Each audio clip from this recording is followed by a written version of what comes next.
Alors quelques classes pour travailler sur les menus de navigation, notamment pour faire des sous-menus et des listes déroulantes. Alors là, même principe, hein, le sous-menu, évidemment, il y a un mécanisme quand on clique dessus pour se dérouler ou se replier. Alors pour ça, on va utiliser un certain nombre de classes. Donc la classe déjà drop-down menu qui va définir une liste de menus sur une barre de navigation. Donc là, c'est le conteneur, hein, UL par exemple.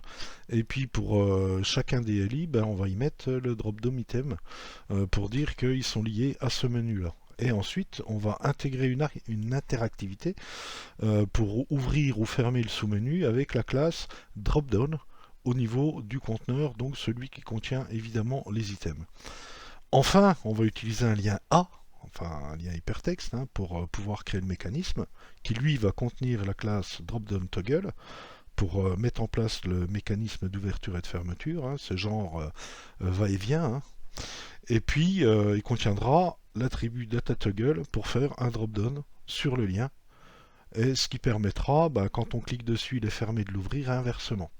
Donc voilà le principe. Alors pour faire ce nouvel exemple, en fait je vais repartir de l'exemple 0805 hein, que je vais enregistrer hop là, en 0902 pour ce chapitre là dans lequel on va intégrer donc notre sous-menu. Donc voilà, j'ai tout ce qu'il faut. Ok, je vais laisser tout ce qu'il y a, hein, ce qui va nous donner effectivement 0902, cette page-là, voilà, sur laquelle on va intégrer ici un sous-menu dans le à propos qu'on a là. Ok, donc je vais revenir sur mon code, donc je vais l'intégrer, je vais faire un peu de place, l'intégrer donc dans le à propos, donc je vais un peu développer tout ça, voilà, et voilà. Donc à l'intérieur du LI, je vais faire ma liste. Ok. Et sur la balise UL, ben c'est là que va se positionner mon sous-menu. Donc je vais lui mettre la classe drop-down menu. Drop-down-menu. Et puis évidemment, je vais faire donc des LI à l'intérieur. Et chacun des LI ben, va avoir la classe. Hop, drop-down menu, drop-down item, pardon. Drop-down, je vais y arriver. Ouais, drop-down-item. Donc voilà. Puis effectivement, chacun va contenir un lien hypertexte pour le renvoyer sur la page concernée. Alors le premier, je vais mettre notre histoire par exemple, ou nous connaître, ce sera mieux.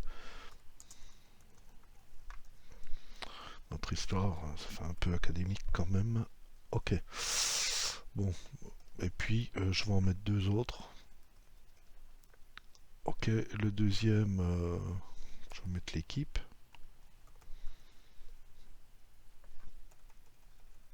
Et puis, bah, le troisième, pourquoi pas, nous contacter. Voilà. Alors, voilà, j'ai tout mis en place, hein, mon conteneur, avec les éléments du sous-menu. Et puis, je vais réactualiser ma page. Voilà, et puis il se passe rien, bah, c'est normal, hein, puisque évidemment j'ai pas mis le mécanisme en place. Pour le mécanisme d'ouverture et de fermeture, donc on va rajouter un attribut data toggle égal à dropdown pour l'élément conteneur, et puis la classe dropdown toggle sur le lien hypertexte. Alors tout se fait sur le lien hypertexte du conteneur. Hein, donc je vais reprendre, donc on est ici. D'accord, donc j'avais déjà la classe navlink hein, que j'avais placée précédemment. Donc là, je vais mettre la classe dropdown-toggle pour avoir la petite flèche, pour ouvrir le menu qui est juste en dessous. Et puis, ne pas oublier effectivement de rajouter l'attribut data toggle égal à drop-down, en fait, on appelle un effet jQuery qui va permettre d'ouvrir le contenant, les contenants. Alors, le data toggle, c'est drop-down tout simplement. Et puis, logiquement, bah, ça devrait être bon. Donc, je vais regarder le résultat. Donc, vous voyez que là, maintenant, on a une petite flèche dirigée vers le bas.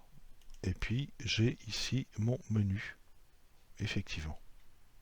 Mais vous voyez que le menu, il est ici, hein, bon, ce qui n'est pas terrible. Donc, ne pas oublier, parce que moi j'oublie une fois sur deux, au niveau du LI, de spécifier la classe drop-down, parce qu'autrement, il va pas vous le mettre en dessous. Donc, voilà pour cette petite correction. Hein. Donc voilà, donc faites gaffe parce qu'on oublie facilement une classe. Hein, et puis, bon, vous le verrez tout de suite, hein, si ça marche pas, c'est que vous avez certainement oublié quelque chose d'important.